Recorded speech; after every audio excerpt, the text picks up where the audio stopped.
the acceptance of fish, which are, by nature, simply are. Fish cannot be guilty of evil, as nature has a tendency towards perfection. Fish are beautiful, while the masses of the ocean aren't. Unlike the fish, the masses are predictable like tides and winds, destroyer of all who pass unaware. These are not the same forms. One is a science abomination, the other is our love. Greetings, I may be the mouth for these ears. Sympathetic viewers know me as Dr. Chandon. I grew up in New Zealand, due to a great wall surrounding our ocean from theirs. The fish have been preserved through time. I went to the education hub in New Zealand in marine biology. For my PhD, the government asked me to evaluate the preservation of our most proud fish species. These videos will be released to the public so your ears may be informed. One of the most controversial is the box-headed strangefish. Box-headed strangefish are a gregarious, slim little things. They popped up as recently as 200 years ago and have continued to grow in their niche around the perimeter of New Zealand. Their niche has grown to be near kelp farms, which is a very consistent food source. They are available at many fish zoos and are quite docile underwater, especially if you plan to go diving. They're influenced by the sun and keep kelp around them, leading to a scale pattern of safari stripes and a dim green coloration. Kelp, as of recent times, has become a political tool rather than an ethical food source. As such, there is not much natural kelp for these box-headed strangefish to actually use. The kelp unions are not helping, and they simply promote the expansion of kelp farms to the detriment of many fish species. One being the box-headed strangefish. Another challenge is the structural integrity of the walls around New Zealand, and how often submarines patrol the areas around our oceans. The walls mitigate the risk of masses entering and causing issues for our local fish population. And the box-headed strangefish is often pushed away from the kelp farms near our inner ocean. Then they are forced to relocate further away from the coast. This increases the risk of big incidents. This increases the risk of a big incident affecting many of them. We are not expecting there to never be a mass spillage. Simply, we need further surveillance to ensure damage is reduced, which the Navy is not focusing on. These problems have solutions. Kelp unions control way too many of the kelp farms. The King should nationalize kelp farms and turn a portion into natural kelp reserves to ensure a consistent food source for kelp-reliant fish. And the kelp union should be restricted about what methods they can use to mitigate loss of product. Killing of any fish should not be allowed. Improve the size of the Navy patrolling inside the walls for greater surveillance, reducing the risk of a hazard event affecting box-headed strangefish. Fish are integral to the good life. We fight for fish. What annoys many people in my position is the stance that fish are only ever useful when otherwise they're a nuisance. We are preserving the very ecosystem that have collapsed everywhere else. This is a moral pursuit, one with love and purpose. The kelp unions need to learn to work with the box-headed strangefish rather than remove them as a problem. This is made especially difficult when such unions cover up accidents, where many box-headed strangefish were killed by accidental fish hunting submarine used by 17 to kill grand masses. A commission into these matters have revealed the corruption of the kelp unions. If you want a biodiverse ecosystem, this has to stop. If box-headed strangefish were to die, this may have irreparable damage on our ecosystem. Box-headed strangefish also protect our coral reefs from parasites. They can combat smaller types of hostile masses which sneak through the wall. An invaluable boon and necessary development in our world for ecosystems to survive. Soon we will have our guest from the Southern New Zealand Kelp Union, representative of sorts. Okay, so here, today, in front of me is, sorry, I have a infection. So here is, the Southern representative, of the Kelp Unions. Could you introduce yourself? Yeah, I'm Jerry Fenton. Accomplishments, achievements. I wasn't told I had to tell you anything about myself personally. I'm here to represent the union. I don't want to disclose anything about it. Sure, I understand that, but just to get an idea so your audience can, know who you are besides just the union representative. Is there something wrong with the union? No. Now, I brought you here because I've a couple questions I've brought up. So, should we start?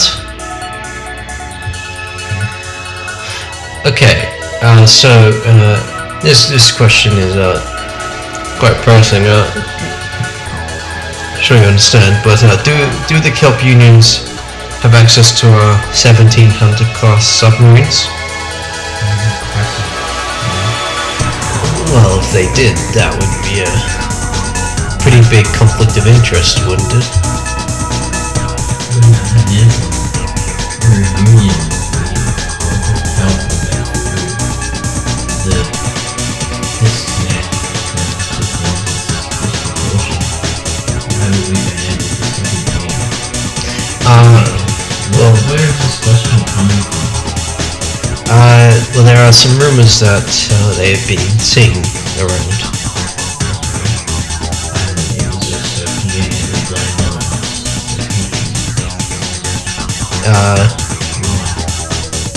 Well, what's it called? Workers that work under you. We can't exactly say who they are. They were anonymous reports. They're anonymous reports, and how do you know who they are? Fair enough, but we have certainly seen ecological damage. There is evidence suggests that they may exist, but we just want you to clarify if the union stance is no. Yeah, of course it's not. We don't fall onto any of that equipment. We'd never even be able to afford it if we really need it. We're a union. We don't need it. We're mostly racist. We have to focus on looking out for us. Bringing food to the population is important, but the rest of the population is dead. That's just a severe waste of resources. We don't have a lot of resources. As you know, unions aren't really something for profit. There's not much profit in the union. We just work for the community. Make sure that we keep things in line. So that way, we can rest on the community. It's under the guidance of the same thing. We can't operate on terms of equipment anyway because there's fire jurisdiction. That will make sure we keep track of all this. There's a line of command, and everyone has to answer to someone. So if something like that happens, I will know. That's how I do it. Sure. On to the next question. what information, if any, do we have on the ecological assessment made by the kelp unions?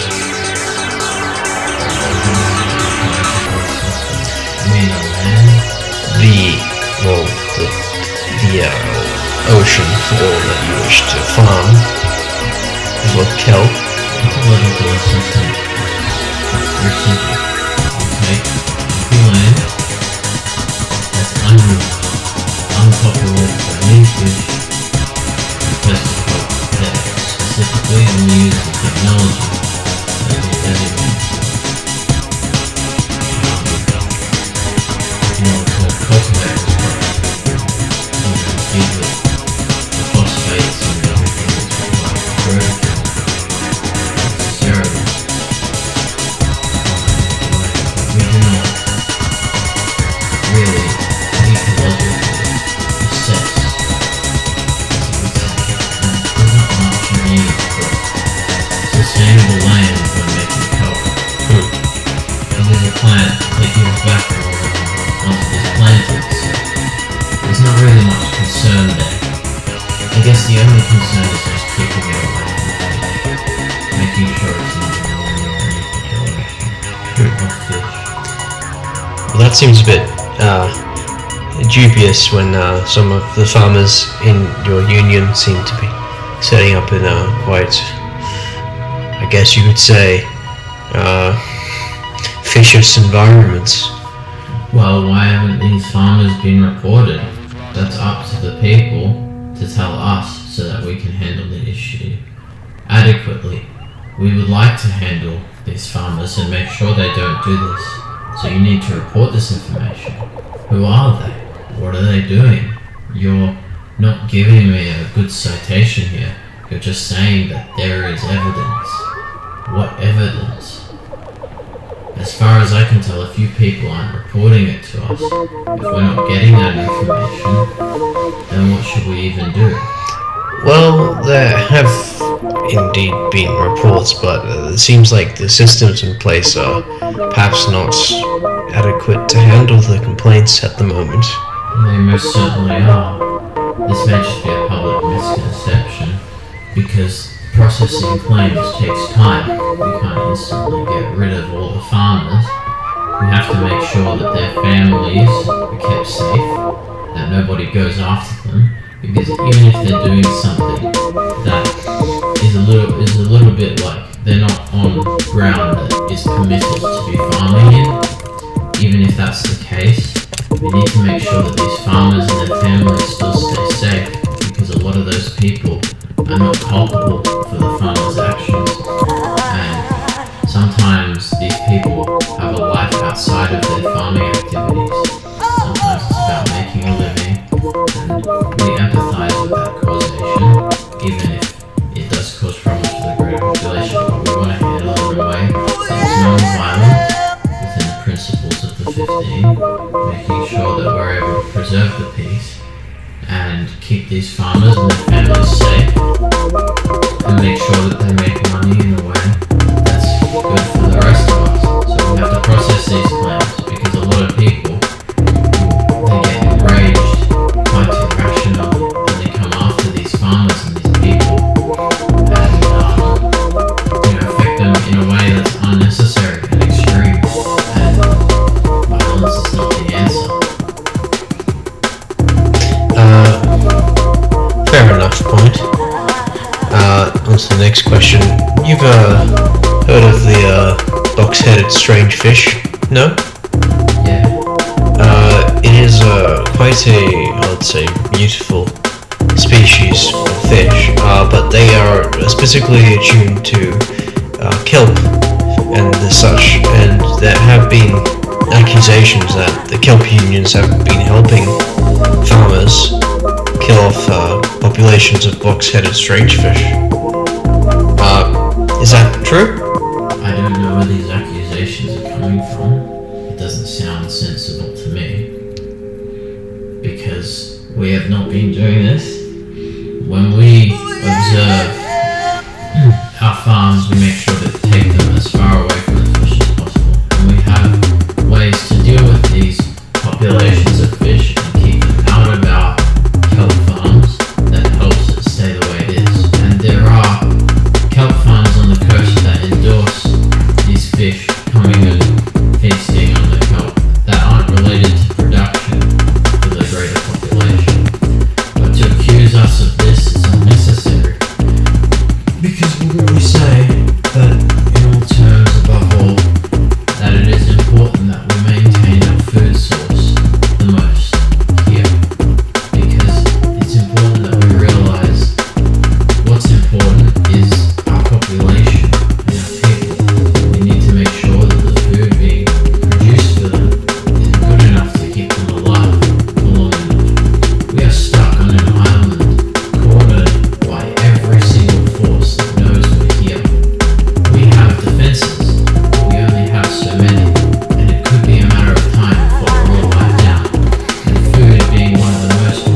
much a question of meaning and principle, because it causes the fish little to no suffering. And there's plenty of farms along the coast of which they can go to and feast on that kelp.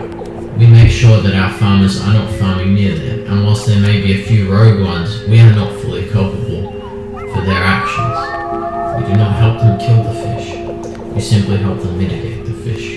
That may be why the accusations have been misconstrued. You've heard of the concept of Chinese lies, correct?